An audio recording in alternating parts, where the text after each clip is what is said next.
انا النهارده جاي اتكلم عن حياة الانسان عموما وحياة الانسان المصري خصوصا، لان حياة الانسان المصري غريبة جدا. من يوم ما يتولد لحد يوم ما يعجز حياته بتبقى صعبة قوي، وانا النهارده جاي اكلمكم عن حياة الانسان المصري. طفولة الانسان المصري مبدئيا كده اول ما يتولد بيكتشف ان هو مصري، وهنا تبدأ المعاناة اللي هو انا ليه مصري؟ ليه مثلا مش سعودي او امريكي حاجة حلوة كده؟ يقول لك لا انت مصري، تكيف بقى مع الوضع. وهنا تيجي خيبة الامل والتقبل في نفس الوقت، لو انت لازم تتقبل الوضع اللي انت فيه، والمفروض حاليا ان هو يصبر كل شوية على الهبل اللي بيحصل، زي ان ابوه وامه كل شوية يجي يطلعوا له لسانه ويقولوا حاجات غريبة. والمشكلة هنا ان هو بيضحك بس مش عشان هو مبسوط، هو بيقول ايه الهبل دوت، هو مش بيكون فاهم هما بيعملوا كده ليه اصلا، فبلاش. وفترة الطفولة ديت اللي هو من ساعة ما يتولد لحد مثلا سن 4 سنين ما فيهاش كلام كتير قوي، لان هو اصلا ساعتها بيكون بيتعلم ازاي يتكلم. فدي اخر سنين في حياة الطفل المصري هتعدي بسلام، طبعا بعيدا عن الهبل اللي بيحصل في الفترة ديت. وهنا تيجي اول فترة للانسان، وهي من سن 4 سنين لحد سن 11 او 12 سنة، لان في الفترة ديت بيبدأ البلوغ، وقرف بقى وهنرجع لها بعدين. من سن 4 سنين لحد فترة البلوغ، الفترة ديت بتبقى عبيطة قوي، حاجات كتير قوي بتبقى مش مفهومة فيها. والمشكلة بقى ان الفترة ديت مهمة قوي، لان دي الفترة اللي بتحدد فيها حاجات كتير قوي في شخصيتك. فتعالوا نتكلم عنها شوية. قبل ما نروح المدرسة بيودوا الطفل الحضانة، اللي هو مكان عبثي اصلا،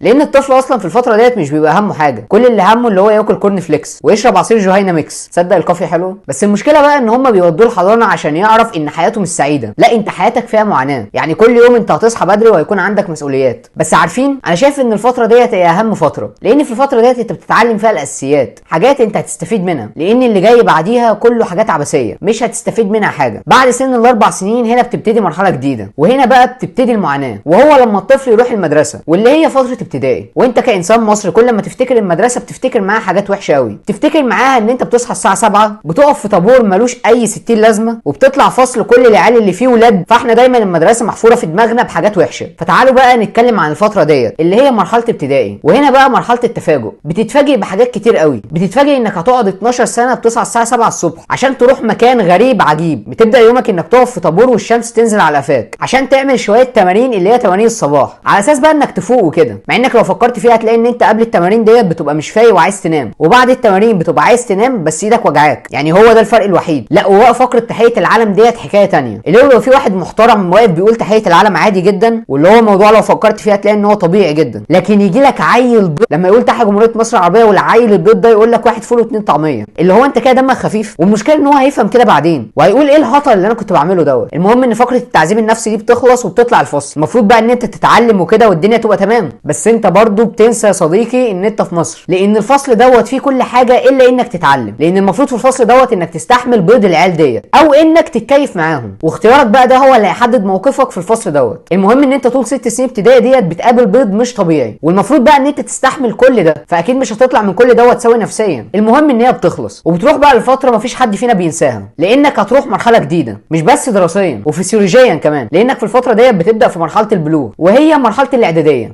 انت هتفضل في نفس البيض بتاع العيال بتوع ابتدائي، لكن الطريقه هتتغير او المواضيع هتتغير، لان البنات اللي كنت بتتخانق معاهم في ابتدائي هتبدا تعمل اي حاجه عشان واحده منهم تبص لك، وهنا الموضوع بيدخل في سكه تانية. والفتره دي بقى بتبدا تفهم حاجات كتير قوي وبتبدا تعرف حاجات كتير قوي. المهم ان انت في فتره اعدادي كلها هتبدا ان انت تتخزوق لحد ما تبدا تفهم ان الدنيا مش بتمشي كده. بتخلص الفتره ديت وبتسيب فينا حاجات كتير قوي، وبنفضل فاكرين الحاجات ديت. في منا اللي بيطلع مش فارق معاه حاجه وبيفضل مكمل في السكه دي بس بطريقه اكبر شويه، وفي منها بقى اللي بيتعلم. المهم ان هي هتخلص وكل واحد هيشوف سكته، وبتبدا مرحله جديده اللي هي الثانويه. المرحله دي بقى اللي هتبدا تسمع فيها كلام ان المرحله دي مهمه جدا، وان انت بقى هتبدا تحدد مستقبلك. المفروض ان انت تركز في السنه ديت، بس كل الكلام دوت بيخوفك. وفي الفتره دي بقى انت هتفضل متقلب، يعني مره تبوظ وتصيع، ومره تشوف فيديو تطوير ذات وترجع تفوق تاني وتتشجع ان انت هتذاكر وتدغدغ الدنيا، ومره تقول لا ده انا هفكر في مستقبلي وتتعلم لك اي مهاره وتبقى فريلانسر قد الدنيا وتبدا تشتغل. وبتفضل على الحال دوت لحد ثالثه ثانوي، وهنا بقى بتشوف ان العيون كلها عليك، واللي كانوا عاملينك طول السنين ديت هيبداوا يركزوا معاك. وهنا بتبدا تخاف وتبدا ان انت تعزل نفسك وتقول لا ده انا هذاكر عشان اجيب مجموع كبير، وتقرفنا وتفضل تنزل استوريات للمذاكره ومش عارف ايه والشغل دوت. المهم ان كل ده مش بيكمل وبترجع تضيع وتصيع عادي زي زمان. بس هنا بقى في الفتره ديت ممكن تشوف لك فيديو تطوير ذات يخليك برضو تجتهد تاني. المهم ان الفتره دي برضو برضه هتعدي. وهنا بنيجي لمرحله التنسيق واختيار الكليه، وهنا احنا بنتقسم، في مننا اللي بيجيب مجموع كبير ويدخل بقى كليه قمه، هندسه ولا طب، وده بقى العيله بتشيله فوق دماغها حرفيا، بيبقوا فخورين بيه. هو بيتفشخ بعد كده، المهم ان انت دخلت كليه قمه. وفي اللي بيجيب مجموع نص نص، يعني حاجه تمشي الدنيا، ويدخل اي كليه حسب مجموعه. ده بقى العيله بتمشي حالها معاه، اللي هو بيبقى تمام ماشي هنعديها لك، المهم ان انت تاخد شهاده. وفي بقى اللي مش بيجيب مجموع خالص، وده العيله بتبقى خلاص اتبرت منه، اللي هو اصلا بيبقى داخل يلم هدومه عشان يخرج من البيت، لان خلاص انت مش ابننا، احنا ما نعرفكش، انت خيبت امل العيله فيك. المهم ان فتره التعليم بتخلص. مش هحكي لك بقى عن فتره الكليه لان احنا كلنا بنقضيها فيها. يعني اللي دخل كليه قمه بيركز في دراسته عشان هو مفشوخ اصلا في الكليه، واللي دخل كليه نص نص يعني عادي تمشي حالها، ده بقى بيشتغل جنب الكليه وبرضه بيمشي دنيته. وطبعا اللي ضاع واتطرد من البيت دوت شايفه شغلانه من ساعتها اصلا. المهم ان كل ده بيخلص، وهنا تيجي الصدمه،